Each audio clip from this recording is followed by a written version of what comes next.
My name is Gerald Hankerson. I am the president of the Seattle-King County NAACP branch, as well as I'm the president of the states of Alaska, Oregon, and Washington.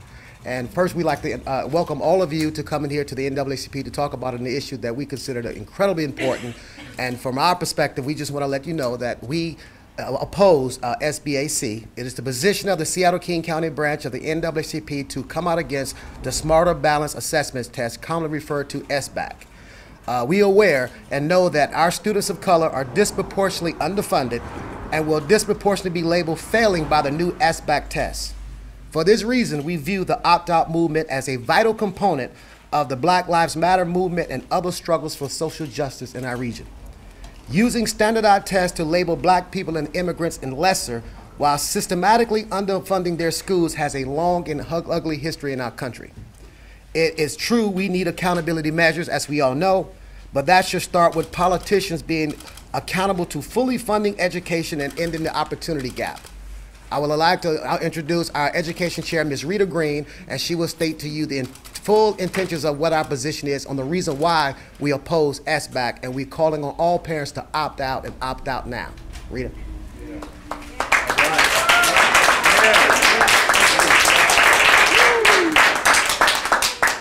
Hi, and I'm Rita Green. I'm the education chair for Seattle-King County branch of NAACP, and I'm going to read the position that I put together for SBAC.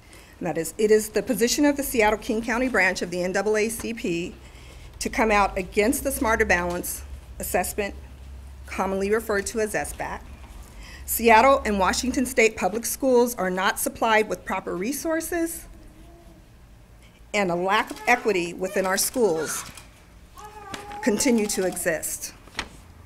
The state of Washington cannot hold teachers responsible for the outcome of student test results when these very students are attending schools in a state that ranks 47th out of 50 states in the nation when it comes to funding education.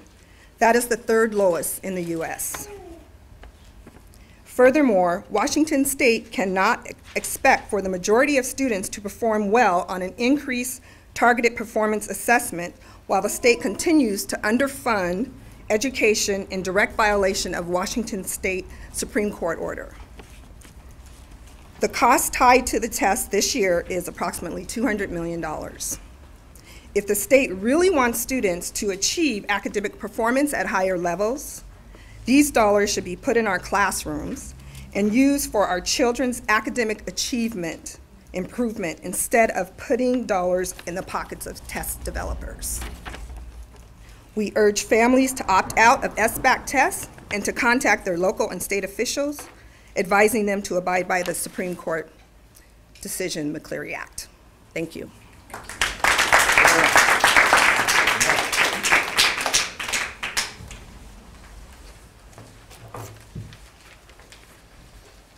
Welcome, everyone.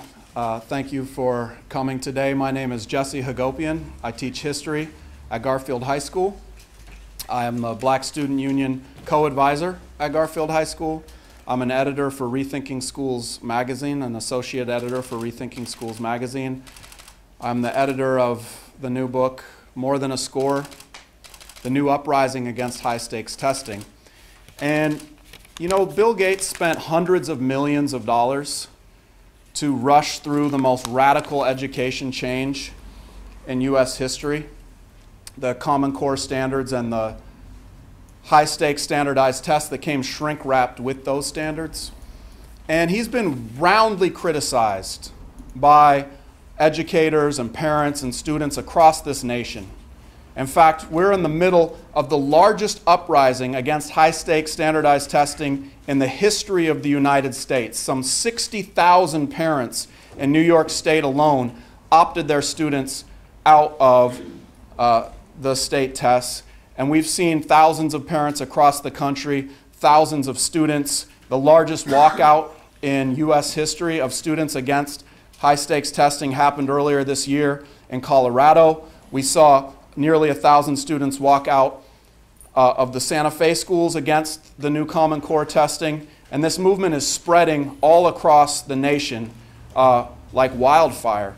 And many people believe that Bill Gates is using his fortune to undermine the democratic nature of the public schools and to impose his will that is not based on an experience with public schools onto our public schools, our students, and our teachers. But today, I actually want to congratulate Bill Gates and not focus on all of that negativity.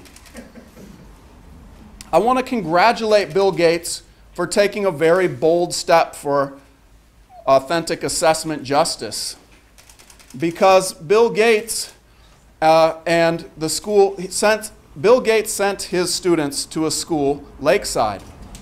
And at Lakeside, you might say they started the opt-out movement against smarter balanced testing, because at Lakeside they don't use the Common Core standards or the smarter balanced testing. And so I want to congratulate Bill Gates for making a very wise decision to send his kids to a school that don't use smarter balanced testing.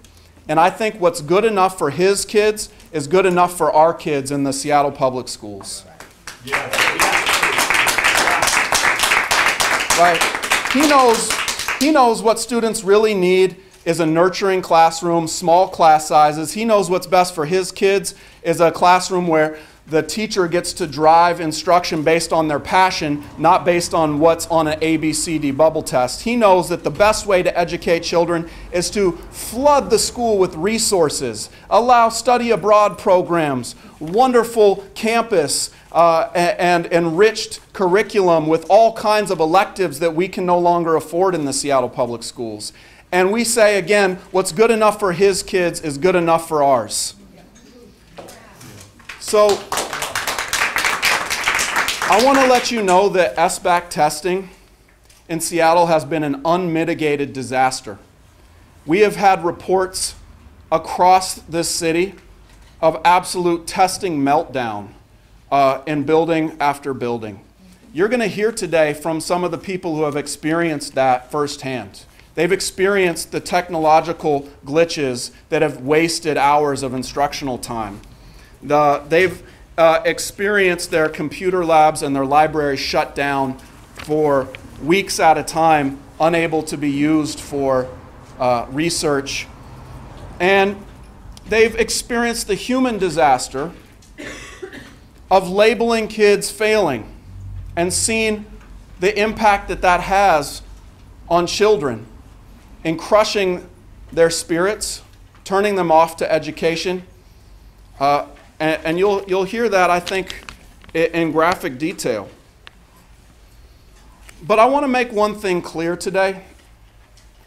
Teachers in the Seattle Public Schools are not against tests. In fact, teachers invented tests, and we rely on assessment to understand our students' thought process and help scaffold their understanding to the next level of their development in a given subject. And to that end, the teachers at Garfield High School have built a partnership with the New York performance-based assessment schools. And you're going to hear more about that partnership from a colleague of mine, so you can really understand what authentic assessment means, what the leaders in research across the country will tell you about authentic assessment, and a little bit about the project that Garfield is undergoing to replace these tests with truly authentic measures, right? Things that get at critical thinking skills, because I think we have made a grave error in our society today. We are training our nation of youth to believe that wisdom is the ability to eliminate a wrong answer choice, rather than to think critically, to question, to be creative, to imagine, right? To collaborate, to identify a problem in your community and work together with someone else to solve it. That's what our schools should be about, not bubbling in A, B, C, or D.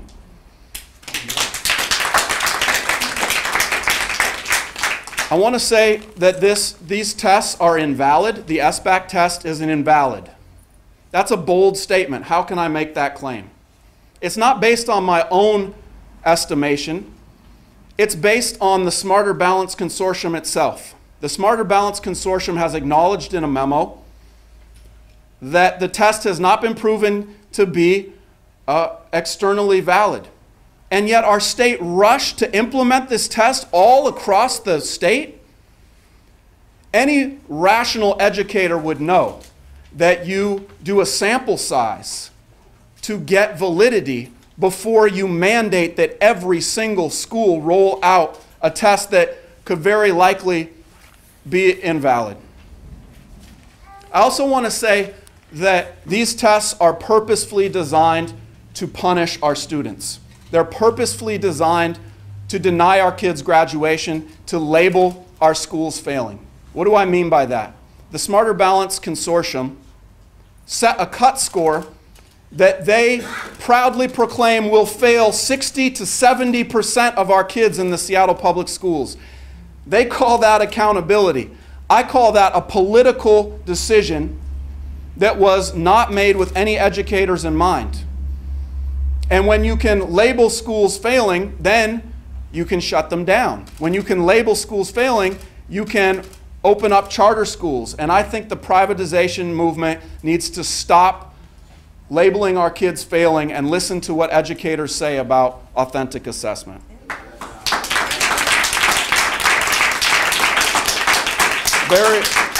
My very last comment is about Garfield High School. In a moment, you're going to hear from a teacher of conscience who is deeply troubled by these tests and is going to explain to you why it's against her conscience to administer these tests. And you should know that teachers at Garfield High School have been wrestling with what to do with the Smarter Balance test for some time. People know that in 2013, the staff of Garfield High School collectively refused to administer the MAP test, and we were flooded with thousands, literally thousands, of letters of support and emails of support and signatures of support on petitions. And then the movement spread across the country as other teachers in Chicago and New York refused to administer, as students walked out of tests in Portland and Chicago, and as in Rhode Island, students held let's make the adults take the test event and said, if this is the measure of career and college ready, let's see if the professionals are ready. And the Rhode Island Student Union found that 60% of the doctors, lawyers, politicians that came to take this test failed, and in fact were not ready for their post. And so the action we took at Garfield High School helped inspire people across this nation in the movement for authentic assessment. And we knew that we had a responsibility to act again with this new flawed test being imposed on our public schools. And so we debated what to do. But then an amazing thing happened. You see, the students who staged sit-ins in their own classrooms during the MAP test, and the parents who flooded our class and our school with opt-out letters that year against the MAP test, are the very same parents and students who are being asked to take the 11th grade SBAC test. And so the decision for us as educators about whether to administer this test or not was taken out of our hands because the parents spoke. And first dozens and then hundreds of opt-out letters have flooded Garfield High School, opting the students out of the 11th grade SBAC test.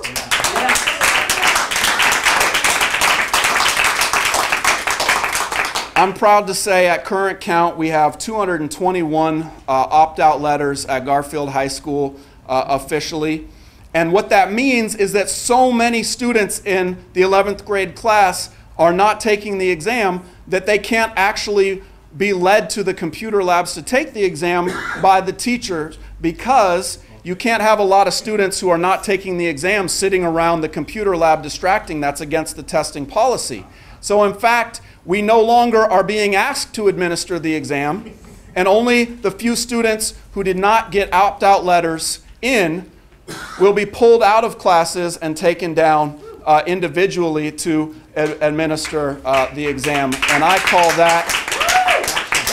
that a huge victory for authentic assessment in our city, and I'm proud to be with this panel of wonderful testifiers, test resistors who are in the struggle for quality assessment. And so I would like to bring up Doug Edelstein. Doug is an award-winning teacher at Nathan Hale. He serves on the executive board of the Seattle Education Association. He's a member of the Social Equality Educators, a leader at Nathan Hale High School, and we know Nathan Hale was the school that kicked off this revolt against SBAC, and I'm proud to have him here speaking today. Thank you. Thank you.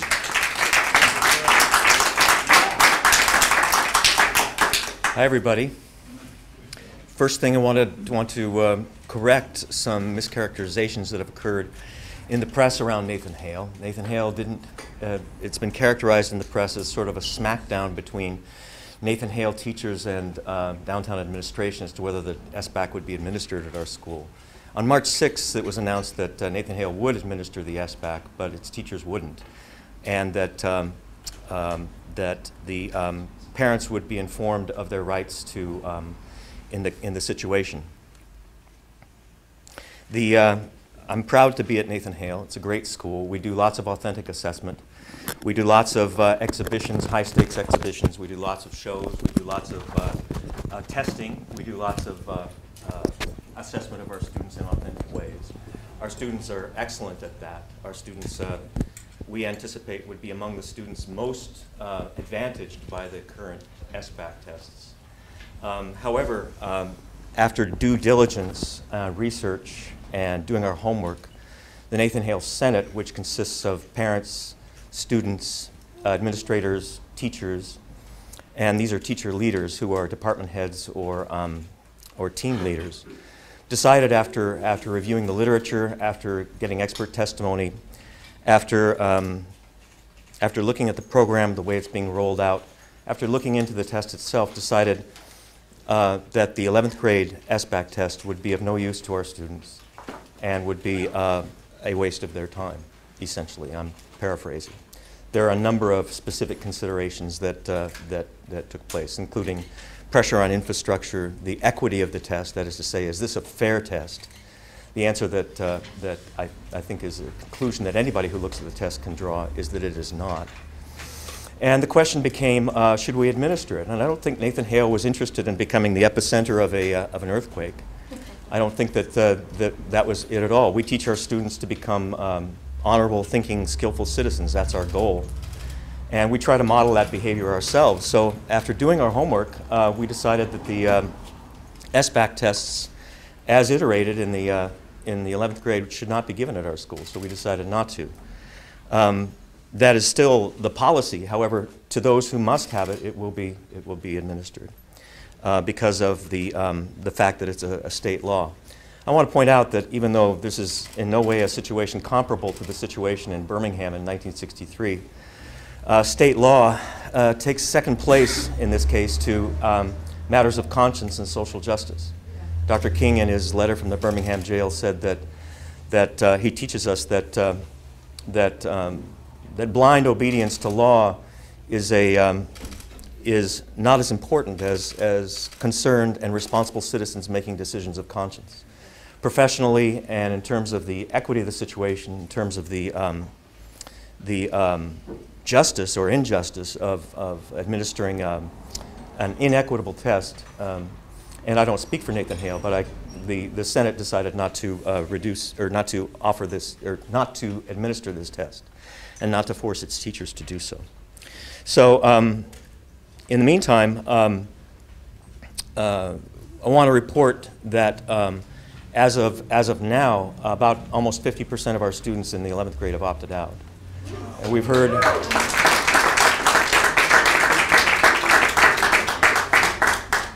And that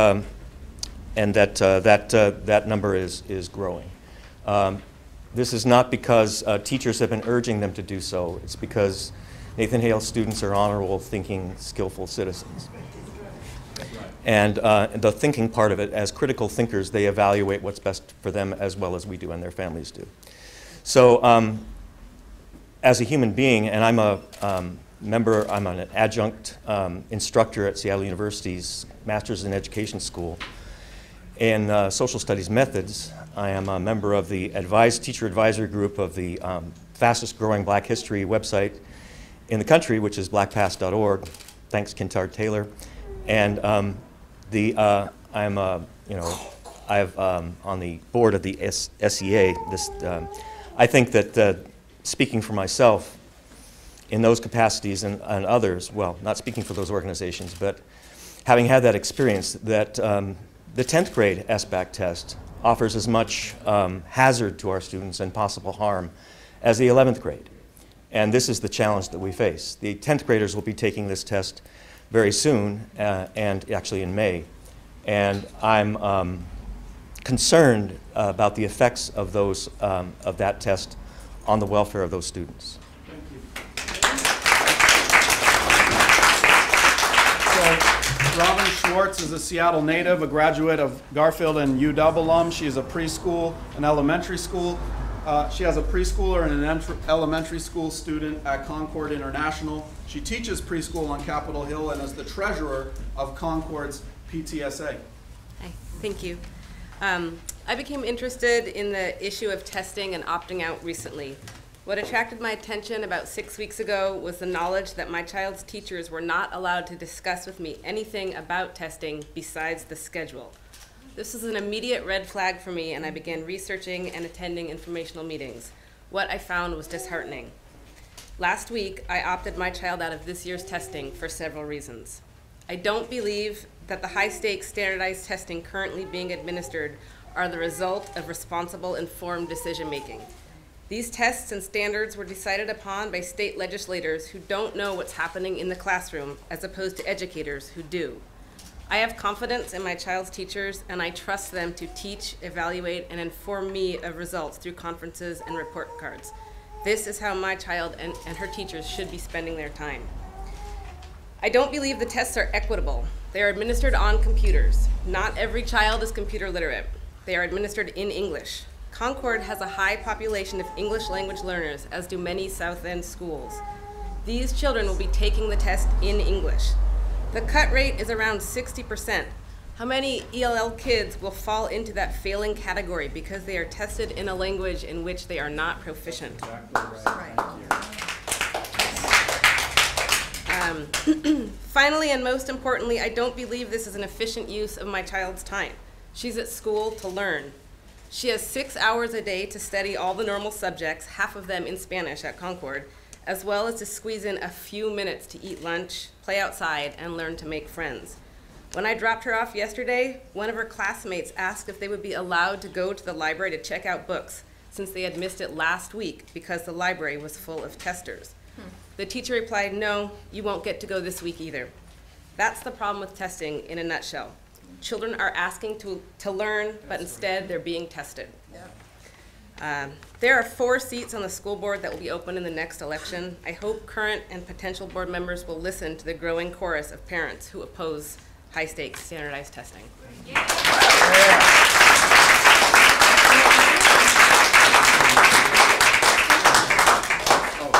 This is Meg Richmond. She is a language arts teacher at Franklin High School. Hi. I've had the displeasure of administering the test for the last 4 weeks. I just want to talk a little bit about how much time it's taking out of our instruction time.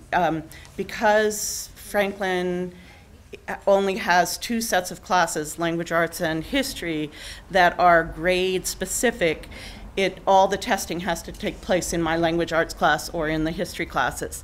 So here's how it worked.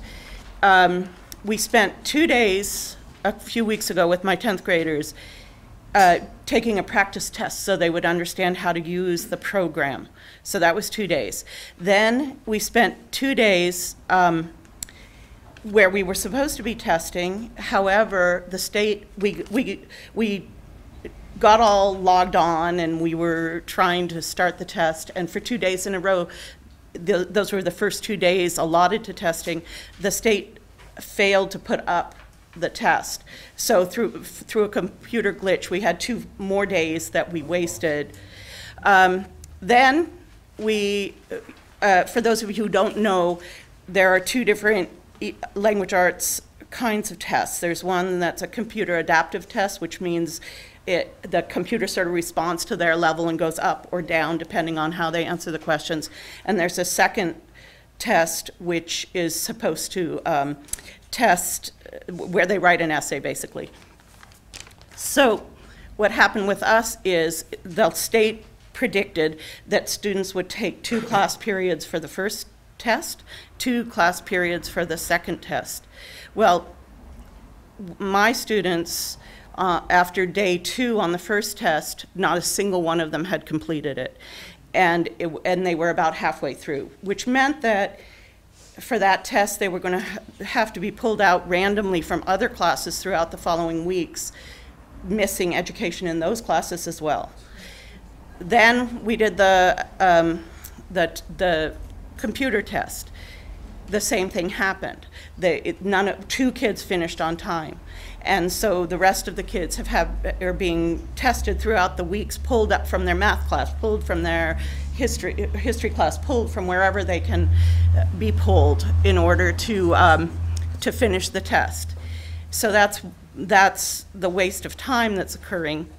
There are some other problems that I discovered through administering the test. Headaches from numerous children. I feel dumb. This test makes me feel dumb from numerous children. And, well, here's a case of, I don't know if you guys know the demographics of Franklin. In my first period class, for instance, 85% of the students speak a language other than English at home. So I had one student, I'll call her N. N came into my class as a mainstream student just 2 months ago. She's from Vietnam, and she's only been in the country a bit. She's an excellent student, so excellent that after a few months in ELL classes, they sent her to a mainstream class. The way that she has been an excellent student in my class is that every day she goes home and spends several hours looking up the words that we're reading in our book so that she can keep up with the class. It takes her a couple hours every night.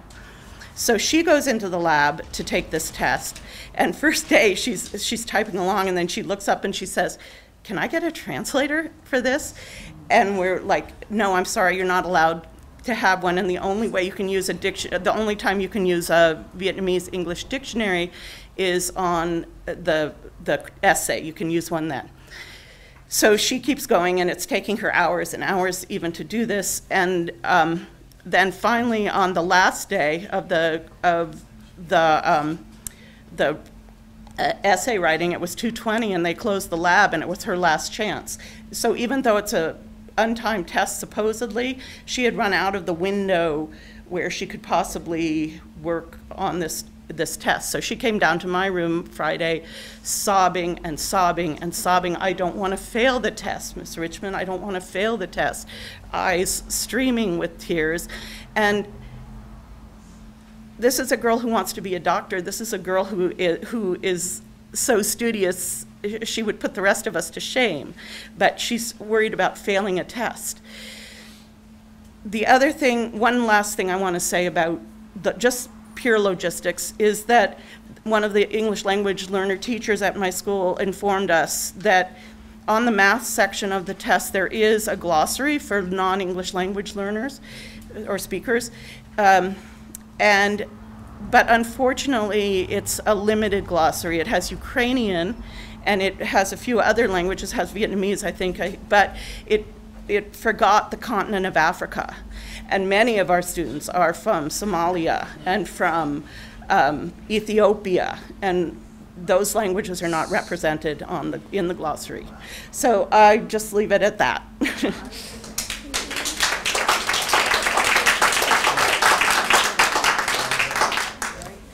I mean, those seem like severe civil rights violations that you described to me. And we need to talk about how to address that. I hope that her points were not lost on anybody here. If there's confusion about what it means that there wasn't a glossary in any of the African languages, our Somali kids, our Eritrean kids, our Ethiopian, none of that huge population gets access to the resources equitably. Yeah, I'm sorry. Heather Robison is a teacher at Garfield High School. She teaches language arts. She's been a leader in our assessment committee there, and an organizer with the annual Northwest Teaching for Social Justice Conference. Hi, as Jesse mentioned, my name is Heather Robison, or Robison, and either one is fine. I wrote a letter of conscience to Superintendent Nyland and Washington State legislatures and any other applicable policymaker. And in this, I say that I am a national board certified teacher with a master's degree in English and 2 years of doctoral level coursework in curriculum and instruction. I have 12 years of teaching experience, 10 working in public schools and 2 at the university level. I am passionate in my work and have rigorous expectations for my students and myself.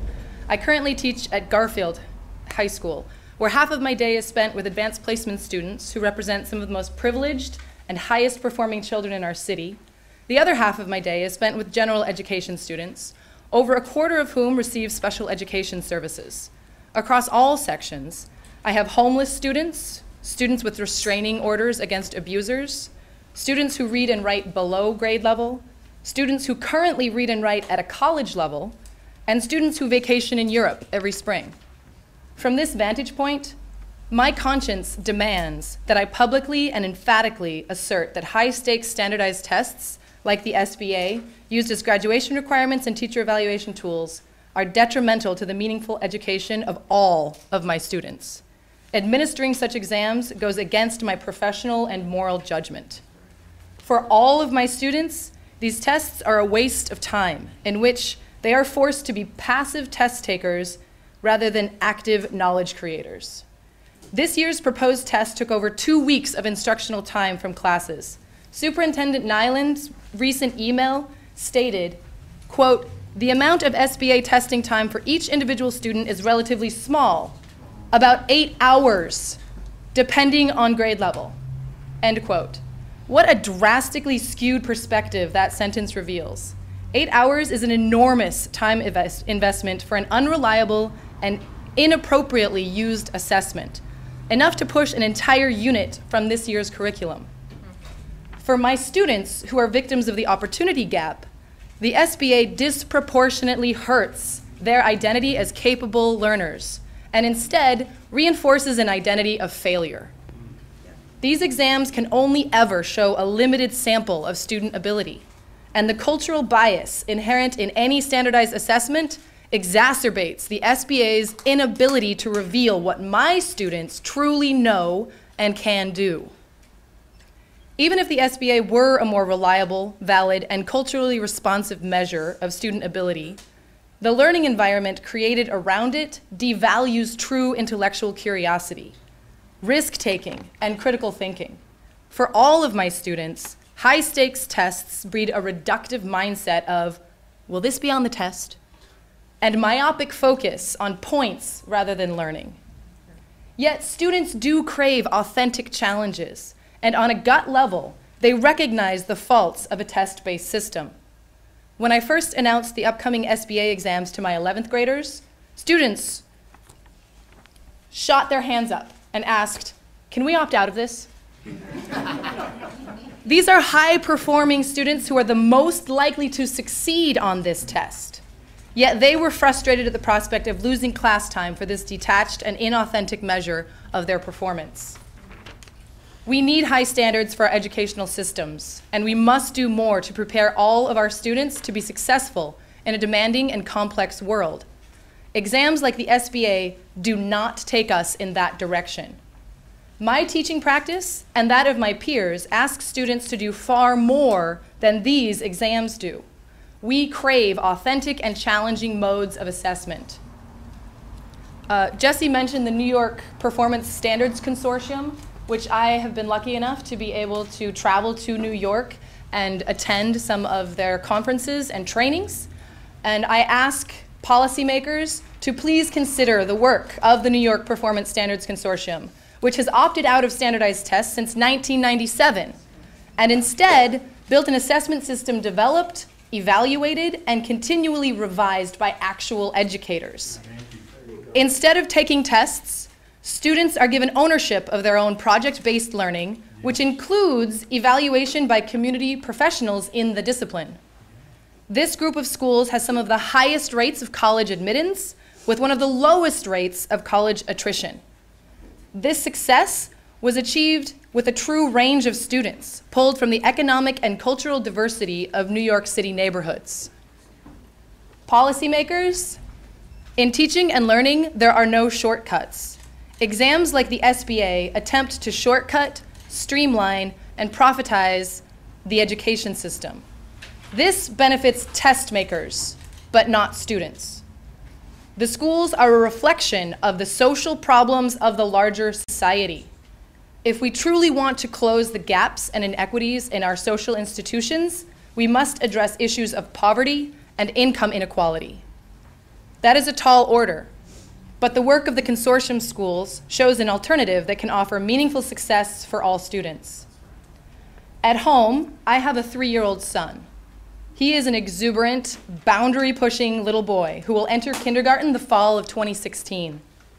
I feel such anxiety at the thought of subjecting him to a learning environment founded on tests like SBA. He is filled with joy and innate curiosity to learn and experiment, a joy that I seek to foster in my own students. I challenge you to go online and take the practice tests of the SBA. Compare that experience to the approach described on the New York Consortium of Schools website. Which would you prefer for your own child? Finally, to the policymakers, please listen to me. Please recognize my expertise and consider my professional opinion. I work to challenge my students and myself with research-supported best practices for all students. Trust and consider the informed opinion of so many of my peers who ask to end high-stakes testing. On a daily basis, we see the damage testing wreaks on our efforts for authentic education and the disproportionate damage inflicted on our most vulnerable students. Thank you. Great job.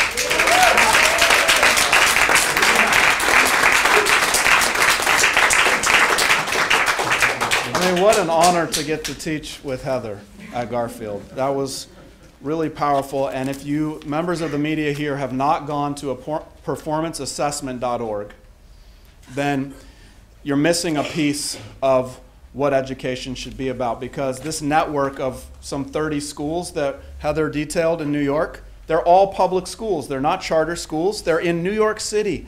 They have more at-risk students and special needs students than the general population of the New York public schools, but they have a waiver and they don't give the standardized tests. So by the measure of the politicians, these schools should be at the very bottom of New York City public schools because they don't use the important accountability measures.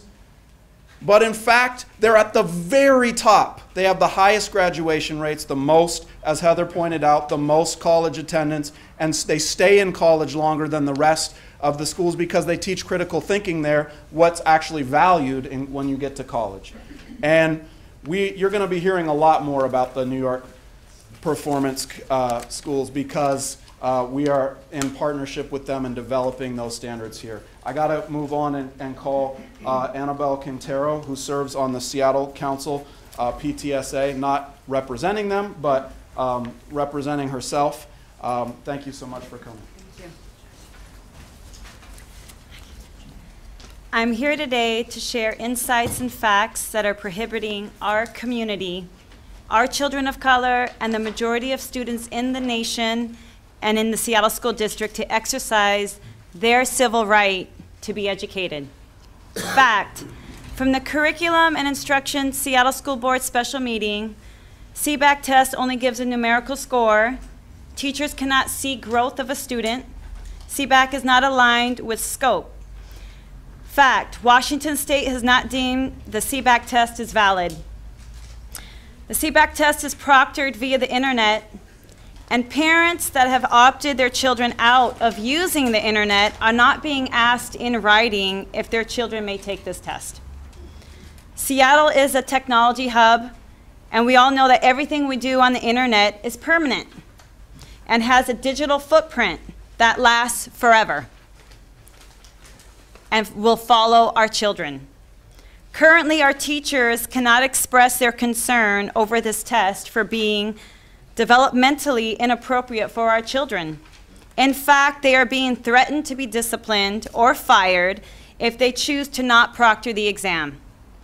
We value our teachers.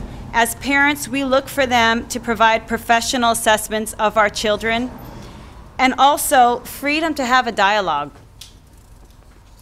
I am a member of the Parent Teacher Student Association, and right now, the 3 pillars of education cannot communicate honestly. This is not democracy. This environment that is being created by mandated laws will create an unhealthy environment where teachers will be pushed to increase test scores to keep their jobs and benefits, like we saw in Atlanta. And the high-stakes testing will also label our schools as failing. And Seattle may indeed end up like Chicago, with predominantly all the schools that teach children of color to be closed. No one can understand why the educational industry will be willing to accept 60% of our children to fail. We are in a capitalist country, and many times we forget what drives decisions. We currently have an educational system that is publicly subsidized, which I call a publicly subsidized private industry. And let me explain. So publicly subsidized by all taxpayers, meaning our taxes fund public education.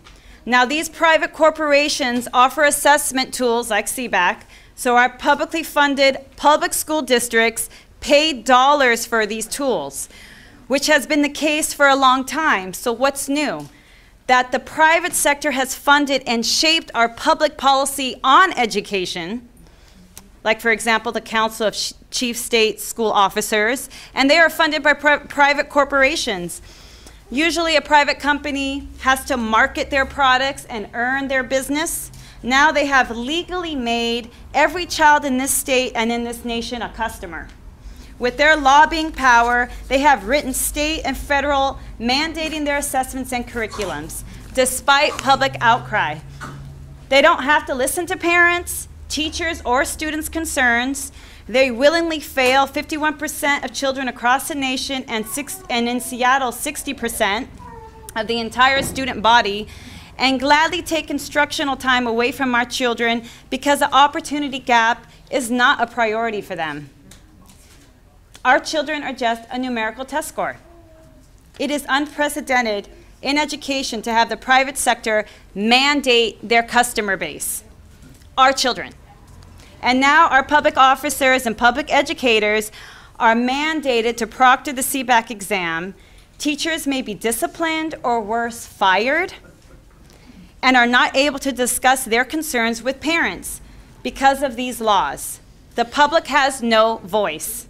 We have limited funds in education. Washington State OSPI needs $4.5 billion, and our House of Representatives are fighting our senators for $1.8, which is less than half. But still, private money flows for the SBAC test, knowing that 60% will fail. Our economics is inequitable, and there is not an equitable policy for students of color, for special ed students, for our poor children, for English language learners, and for children who have not been trained to use technology and computers due to these state laws, which is why state in education, we have a publicly subsidized private industry. These private dollars flow and mandate that our children perform product development by validating the SBAC exam for them. That is why I'm here today. This is about our children's civil rights to education, which is not happening. This is about the private sector mandating that our children get on these computers, silence the teachers, take time away from real learning, real instructional time, furthering the opportunity gap, so that the data from these tests can be used to validate their test and continue to use our children as child labor to develop their products and line their pockets. That is why we are here today, because we know our children are not learning. We know there is a huge opportunity gap, and every day they lose their love of learning. Before we fought Jim Crow, and now we have a new set of laws that perpetuate the same results, an opportunity gap. But this is not just a problem for children of color. Now we are fighting for democracy in education, for a voice. We have publicly elected officials afraid because of the law, and we are fighting for the human rights of our children. I invite Mayor Ed Murray, the Seattle City Council, the Washington House of Representatives, and the Washington Senators to work with the federal Congress to stop making our children work on developing products for private companies by using them for data mining. We are asking leaders to have courage and stand up against a marketing brand that campaigns for standardization called Smarter Balance. There is nothing smart about losing a democracy and tearing apart the honest dialogue among parents, teachers, and students. And there is nothing balanced about failing 60% of our children. Thank you.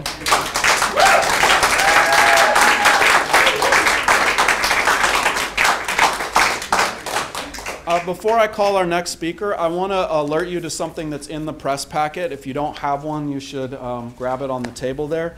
There's a statement written by a teacher who was worried about the repercussions of giving her name or her school because of the threats that have been issued by the school district. So she wrote up what happened in her school anonymously, but you should know what happened, and she also thinks that this has happened at several schools. She said, I'm paraphrasing, I'm taking a quote from the text. She said, "I was so proud of my students for working through the test and trying their hardest despite the challenges. We were all glad when the long week of testing was over and we could get back to learning. We later learned that the directions we received from the district about how to access the test and what the test was called were incorrect. We were told that this was not an isolated incident but had occurred at several schools. The look on my students' faces when I told them we had to do the test again was heartbreaking. Due to the challenges students have had navigating the testing interface, I question the developmentally appropriateness and the equity of this test due to the many issues we've seen with the rollout this year. I question the validity of this test to evaluate our schools, our teachers, and our students." If this has happened at one school, it's a scandal. If it's happened at multiple schools where they took the entire test, wasted a week of education, and then turns out they were given the wrong login code and have to go back and do the test all over again, those scores are not only invalid and unreliable, they have really destroyed that kid's year of education, taking 2 weeks away from the curriculum. And that's a scandal that I think the press should investigate and find out which schools this has happened at, and ask the district what they're going to do about this. And I think it's a real testament to the fact that this test was rolled out, it was rushed without the proper IT support, the proper technology, as many of us in this room alluded to before the testing. I'm really happy now to bring up a leader in the Seattle opt-out group. It's a new group of parents here in Seattle, and their Facebook page is growing. And I'm really excited that they were actually able to use that Facebook page to gather information about how many people opted out in this test, or how many schools joined this movement for authentic assessment and are opting their students out. So Carolyn, I'm losing her last name on here. Leith. Carolyn Leith is a parent in the Seattle Public Schools, a leader in the Seattle opt-out group, has opted her own children out of these tests.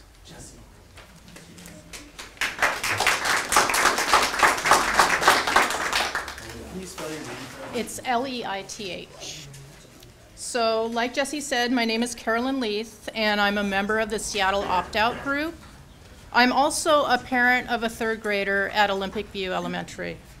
Already, third graders at Olympic View have spent 6 hours of class time taking the English language arts portion of the SBAC.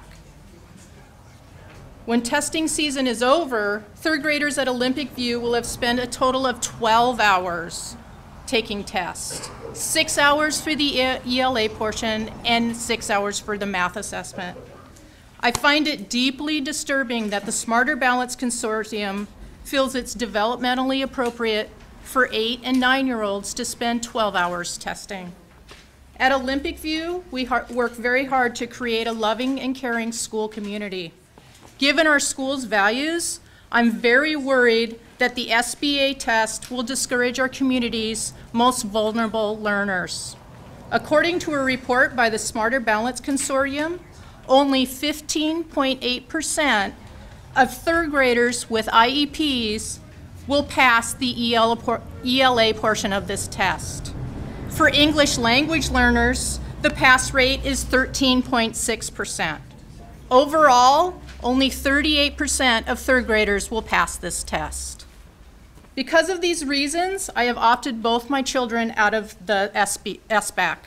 I can't, in good conscience, allow my children to participate in a flawed assessment, which will unfairly label students and schools. I'm not alone in this decision. Parent leaders across the city are opting their students out of this test. We have staff, counselors, librarians, and teachers who have opted their own children out. More than 100 students have opted out at Ingram High School. More than 50 students have opted out of TOPS K-8 and Pathfinder Elementary. This year, we are actively witnessing more opt-outs of standardized testing than in any other point in the history of the Seattle Public School District. These are conservative numbers, just from those parents who have stepped up and shared their stories with us. And we strongly suspect that there are many, many more stories. After the test ends, the school district will have more exact numbers, which can be requested by the public, and I suggest we do that. This is an unprecedented event happening just before the school board elections, which I would like to remind everyone will happen this fall. 4 seats will be vacant on the school board. Savvy candidates would do well to recognize Seattle's growing opt-out movement. Parents, know your rights. Become informed. Advocate for your children and everyone else's child. And please vote. Thank you.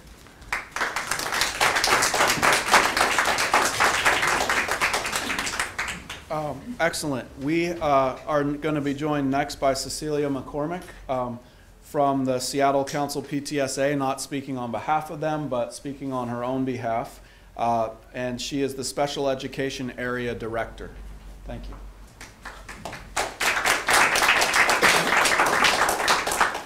I just wanted to say a few words.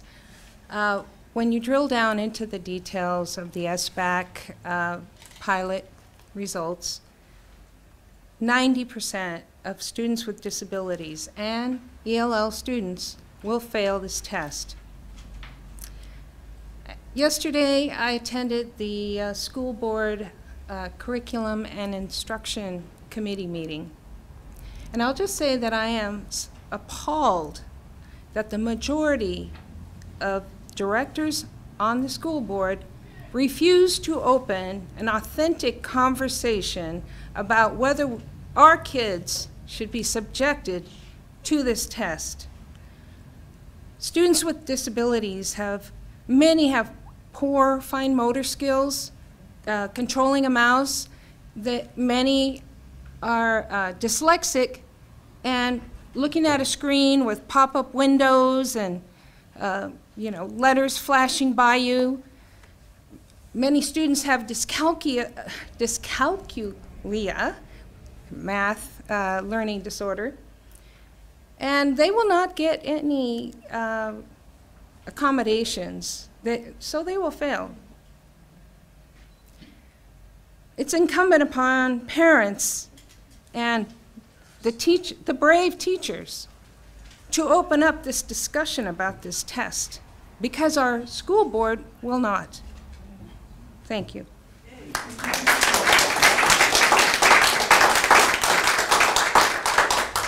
So I'm pleased to introduce Dora Taylor, who is the president of Parents Across America, the national organization, and she runs the blog Seattle Education 2010, one of the best resources in the city for understanding the public education debate. And she's also working with the Seattle Opt-out Committee. So thank you, Dora, if you could.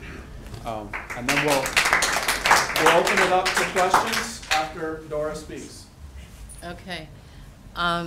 Jesse asked me to talk about the history of Common Core standards in the SBAC, and this will be very brief. It's basically 6 sentences. For any kind of backup you need, any kind of reference material, you can either go to parentsacrossamerica.org or to seattleeducation2010.wordpress.com for any additional information and links. Okay, first of all, the Common Core Standards was created by private entities and paid for by Bill Gates. Number 2, the U.S. Constitution does not allow the federal government to mandate a national curriculum, so others took it upon themselves to create a national curriculum with the blessing of the United States Department of Education. The names of number 3, the names of the 2 private entities have names that sound like government agencies, but they are not. These 2 entities have been used to push Common Core standards throughout our states. These 2 entities are the National Governors Association and the Council for Chief State School Officers. These are private entities. There's nothing public about them at all. In fact, there's nothing public about the entire process that was used to create the Common Core standards. Number 4, the Common Core standards were not written by educators in our state or for our state. They call them the Common Core state standards because they want you to think that they were created by educators in our state for students in our state. That is false. Number 5, the test has not been calibrated or tested for external validity, and that is happening right now by using our students. They are being used to produce or refine a product. Number 6, and yet, even though this, the SBAC has not been calibrated or tested, it is being used to determine graduation, funding of schools, funding of public health programs for children, and possibly teacher evaluations if some of our state legislators have anything to do with it.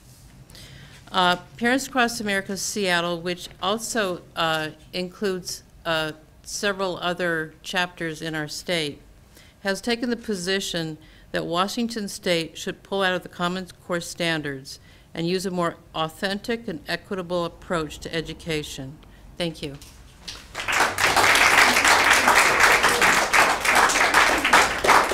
So we've been here a long time, and my son, who is gearing up to boycott the MAP test, is missing his father. So we won't be here too long, but I want to take a few questions from the press, and then we will wrap this thing up. So we'll go along this first row and then come back there.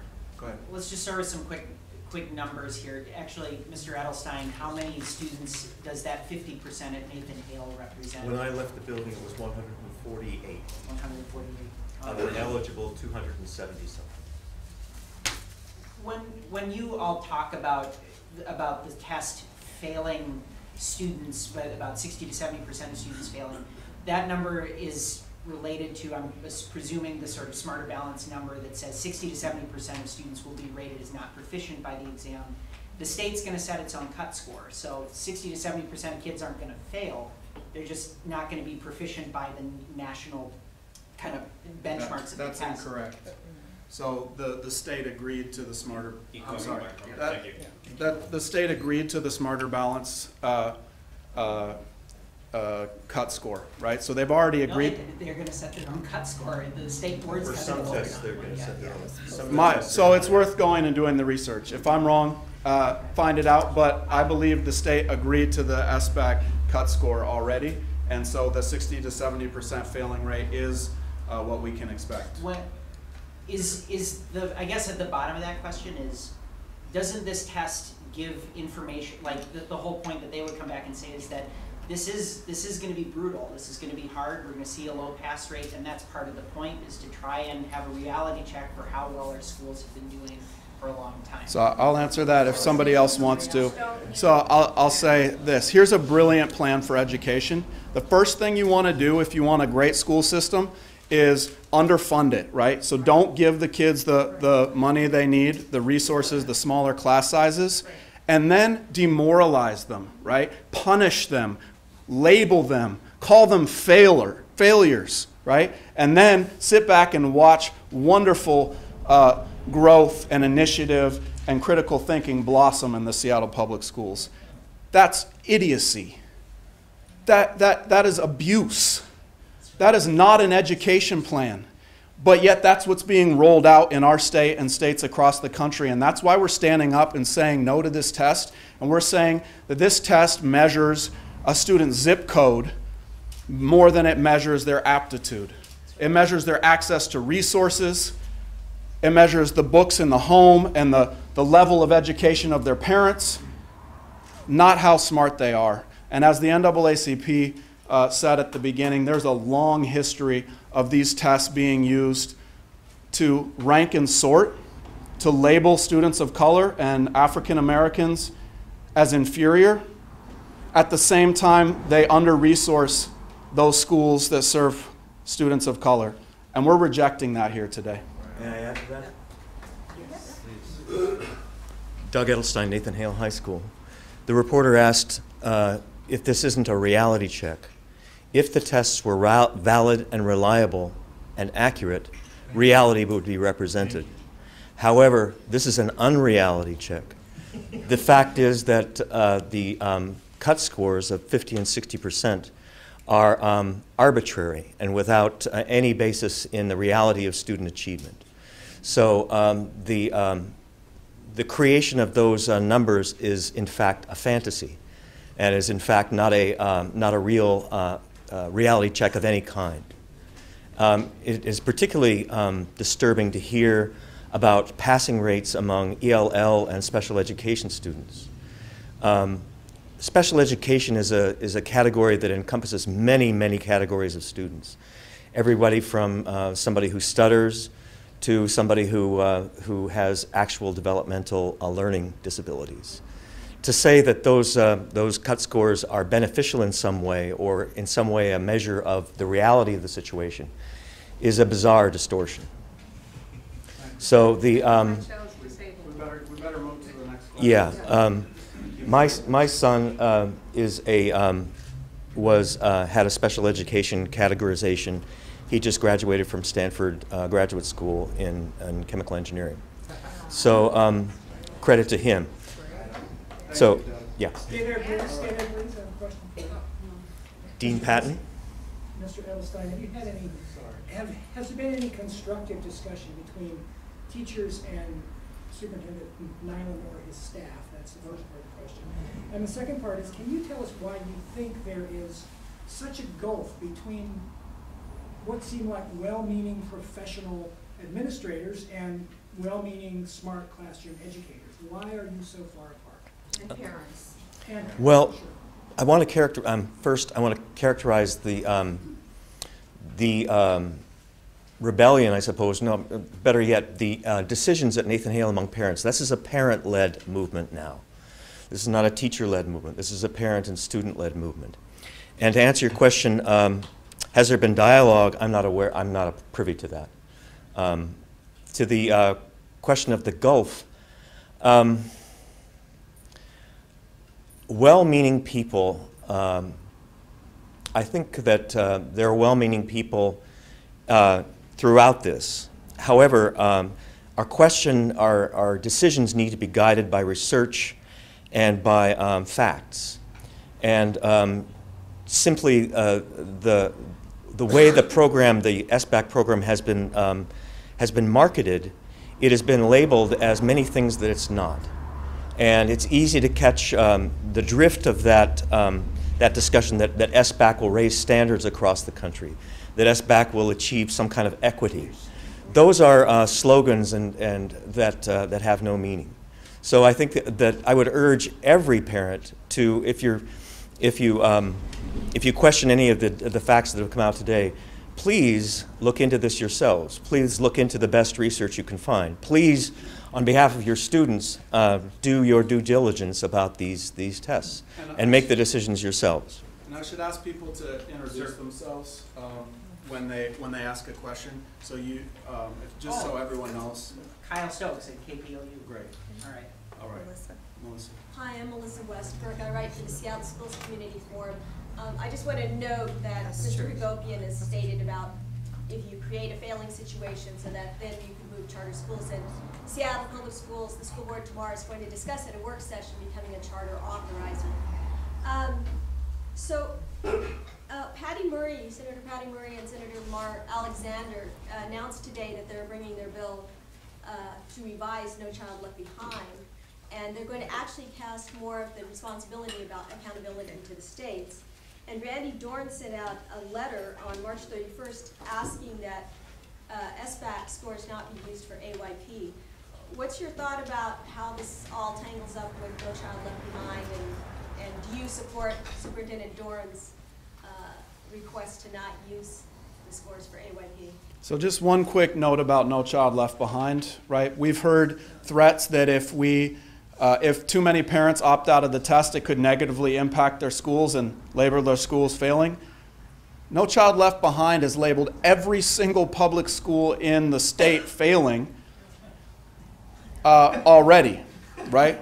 That's the absurdity of the education system we have in this country. Actually, every single school in the entire nation is failing according to No Child Left Behind, but we were the state that lost their waiver. So we actually had to send out the letters telling students that. That's the absurdity of the No Child Left Behind policy. The initiatives by Senator Murray to bring accountability measures to the state level, to bring sanction or support based on the test scores to the state level rather than a federal level, I think misses the main point. We're not funding our schools in this state. Right? Where is her soapbox for the fact that our state legislature are criminals? Not by my estimation, by the state Supreme Court has not only said they're in violation of the state constitution, but that they're in contempt of court for failing to implement that, right? So I think that the main energy around this movement needs to be about equitably funding and robustly funding the public education system. Real quick, because the camera has to leave, and then we'll come here. For the students whose parents don't opt them out, will you stand up for them and not administer the test? Why or why not? Well, at Garfield High School, that decision has been taken out of our hands because we are no longer allowed to administer the SBAC exam because so many parents, so many hundreds of parents have opted their kids out that we cannot take our kids to go take the exam because we can't have a class full of students not taking the exam. So that decision was taken out of our hands, and the parents have spoken about what they want for their children. How about for some of the other schools that? I mean, it's a very personal decision that every educator is going to have to make about whether to administer a deeply flawed exam or not, given the consequences and the threats that have been issued. And I think that it's every parent's right to decide what's best for their child, and in fact, the state and the Seattle School District both have on their website statements that support a parent's right to opt out of the test, out of any test, for any reason. Could we hear from maybe some of the other teachers Sure. who are in that situation that Garfield already administered? Yeah, I have been administering the test. One thing that I feel about the opt-out movement is that a lot of times people, the most vulnerable students and the most vulnerable families who don't feel empowered in our society, families who don't speak English maybe, or families who don't have a level of education themselves where they feel like they know the system, don't feel comfortable fighting authority in the same way that more privileged families do. And not only that, the 10th grade test right now is a requirement for graduation. So though I really encourage, well, I can't say that. Though, though I opted my own 11th grader out of the test, I don't feel that underprivileged kids that it might not be the best choice for them to opt out of the 10th grade test because their parents don't have the power yet to get them to graduate from get them into college without a high school degree. So again, it's an equity issue. Would those students, in your opinion, be better off if they didn't take the test? Yes, if it were not a graduation requirement, but they can't afford not to graduate. Only the privileged can afford that kind of move. So you guys, your hands are smacked, basically. Yeah, yes. Absolutely. Yes. I definitely wish none of my students had to take the test. And where are you with? King 5. King 5, thank you. Yeah. Joshua with KUAW.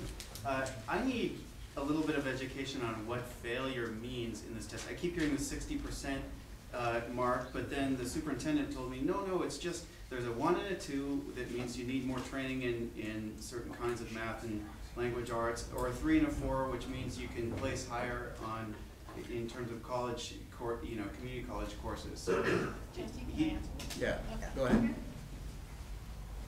So at the elementary school level, if a child gets a 1 on the ELA, they will be required to have a parent-principal conference, which again is going to go down on children of color, special education kids, and English language learners. So there are real consequences, and like what has been pointed out, if you come from a background where you're not used to standing up to authority, that's a big deal, and you feel like it's coming down on you. So that's a real consequence, and that's going to play out very soon. So that's what a 1 means. Is that failure? I believe it's just 1. No, at least for the conference. 2. Yeah, for the conference it's a 1, but there's going to be a lot of kids getting a 1. Can I follow up on that though? Like, I think that conference is designed to like set up interventions for the kid if they're not, and especially my understanding is the law is in 3rd grade. Yeah, I'm not sure about that. Yeah, great idea. But I don't know how that's going to come out. But what intervention? So you sit down and you say you would really benefit from a tutor, right? You got a 1 or a 2. Wouldn't it be great if you had a tutor? If you had an after-school program? If you had summer school that's been cut, right? If you had a program like Read Write that Mallory Clark runs at Garfield High School that takes kids that are sometimes at a 4th grade reading level and gets them to reading level that we can no longer afford at Garfield High School, right? Wouldn't it be wonderful if we had the supports where the test was identifying people who needed extra support and then the resources were coming in to help them? But we're in a state that is breaking the law with education funding. So that doesn't happen. And kids with a 1 and a 2 get labeled failing, and then there's no support to come in and help them. So fund our schools. I need some clarification on that, though, because I mean, so there's a need identified by the 1 or 2. You're bringing the term you're bringing the term failure to it, but I don't think that the test is using that term failure. They're just saying this is you have this additional need, but that's a separate issue from school funding at the state level. I mean, we can't confound the state funding problem with the test. One thing I'd like to say in terms of being a parent is when a child gets a 1 or 2, they feel like they're a failure. That's what's important. Let's remember it's all about the kids. It really is.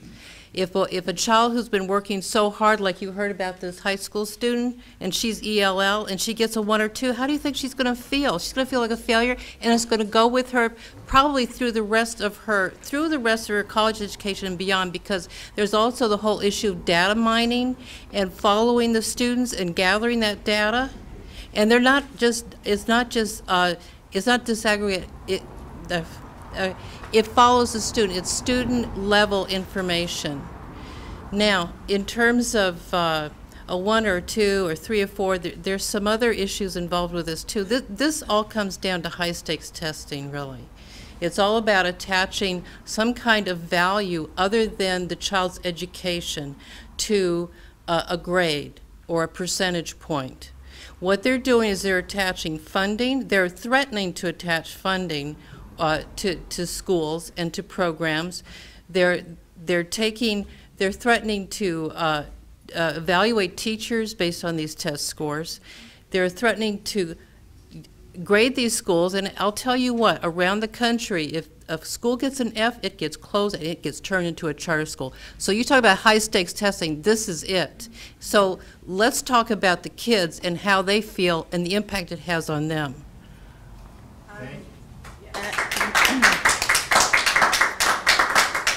And it goes beyond emotion and how the kids feel, because if they don't get above a 2 in high school, they don't graduate. Can I? Well, Is that clear? Yeah. Does that make sense? Yeah. That's what we mean by failing. Right. Not graduating from high school certainly sounds like failing. Right, exactly. And I want to respond to the question about not being able to combine federal and state and in the city. The reason why we can do that is because federal dollars are not being pushed down to the schools. And if I'm supposed to take a test that the city's requiring, my kid is not getting the translator that they need. My kid is not getting enough math that they need. They're not getting the extra help and resources because the federal funds have not came down because the state's not funding it. And so that's why we can combine state and city issues. Does that make sense? Okay, thank you. I just have very quick. Yeah, go ahead. Okay. The irony is that the school district, Cecilia McCormick, and I am on the board of the Seattle Special Education PTSA and on the Seattle Council PTSA board.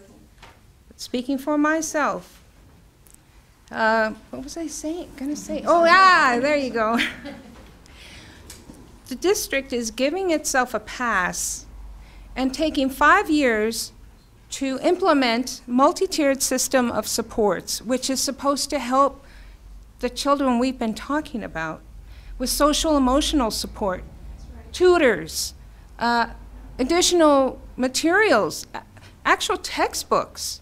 I mean, but at the meantime, they are so quick to put this test in place. So when a child who has severe testing anxiety, and I know of a number who have wanted to commit suicide because they have a sense that they are stupid, a 1 or 2 is failure. It says that you're approaching a standard. You don't belong in that grade that you're in, and you need help that we aren't going to give you. Yeah, go ahead. Again, I want to thank you for this wisdom and this knowledge that you guys educated me. My name is Gerald Hankerson. I'm the president of the Seattle King County NAACP. And the point that I want to emphasize here is this goes back 100 years. This is not new when we're talking about educating, particularly talking about educating kids of color, low-income folks who doesn't have the same privilege as kids that is not being tested with the SBAC because they living in nice neighborhoods and going to private schools, but also understand it's potentially fundamental. It's that the test might be set up for these kids to fail so charter school can come take over like they've been trying to do for so long. So the intention is set up to fail. And when we go back 65 years ago, it wasn't too long ago, particularly not far from my lifetime, that our kids was not able to go to the same school as those privileged kids. And now that they are in those schools, the system did not adjust and change itself to accommodate those kids. So instead, it left a measure of standards that is unreachable when you're talking about kids and culture and all these different things, that we live in a diverse pool. And we have to accommodate every single person that comes into our school system. The very fact that these test scores is not, these tests is not language, accommodate, got language barriers, particularly talking about African and Somalis, East African, African American, is appalling to me. And the question is, if you spend $200 million to administer a test, but you're not going to be equipped to address the diverse pool of all the African kids and Somali kids here, then that within itself is a civil rights violation. And we believe as NAACP that education is a civil right. And if our system of decision makers that's making this on the backs of poor people, people of color, and creating a system of substandard system that we don't get to access as a people and set these goals to mark our kids as fail, I think we need to make the school district take this test and mark them as failures, mark everybody up there in Congress as failures, give them the SBAC test, because this is tiring. This is, and it's also, and I want to finalize this one last piece, this is also frightening. Because if you think about the kids who are the future leaders of this country and in this local area, these are the kids that we expect to someday to grow up to take over what we're doing here to continue this fight. But if we're measuring their successes based on somebody's idea that they got $200 million to administer, then we've already failed. We failed a capitalist system, this capitalist system that have taken over our education, pushed our kids to a degree that we're trying to create robots and not individual critical thinkers of the geniuses that they are. And that's why we, NAACP, is calling this a civil rights violation. And I'm not even so opposed to the fact that some maybe legal action need to be taken to hold people accountable, because this is fearful and it's scary, and it's our kids, not theirs, that they're not worried about. That needs to stop, and it needs to stop now. And I'm calling on all families to opt out and opt out now.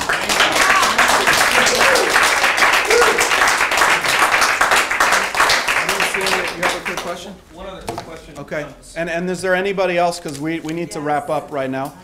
Okay, so we'll go 1, 2, last one. You talked about a technical meltdown when actually administering the test. Can you explain that? The technical meltdown was explained by Meg very clearly, that the state hadn't uploaded the test. So when they spent 2 days trying to take the test and log on, and in fact, the test hadn't been uploaded and the kids lost that time of instruction. The other major malfunction was the entire week lost of education to several schools who were given the wrong access codes and took the practice test rather than the actual test. And now we're going to have to lose another week of their education taking the actual test, which should make the scores not valid or reliable, but you know, they're going forward with that. Question here? Oh, go ahead. I want to add to that too. And we know that South Shore and Rainier Beach High Schools both had systems failures, so those kids are having to retake the test as well. So again, you know, that's another issue. You've got networking, bandwidth issues. Do all the schools have the same type of computers, speed? Do they have the same networking services and bandwidth? So that's another issue that has happened, and I'm sure there's other schools that have had breakdowns as well that we don't know about. There's another breakdown here. I'm glad you asked the question. Yeah, I'm a school librarian, Denny Middle School. My name is Jeff Treisman. I have an email that was sent out by our technical analyst, the person that's responsible for setting up all the computer systems. So just briefly, so you get some idea of some of the things that can happen. This is just one issue. We've recently had some issues with wireless access in all of our buildings. Wireless just got put into most of the buildings recently. Okay? The reason for this boils down to a firmware and driver incompatibility between our building-wide wireless access points, their controllers, and the wireless cards in a number of laptops. Part of the current fix to get wireless access stabilized required our operations team to downgrade firmware, which took away features available in the past. One of those features is roaming.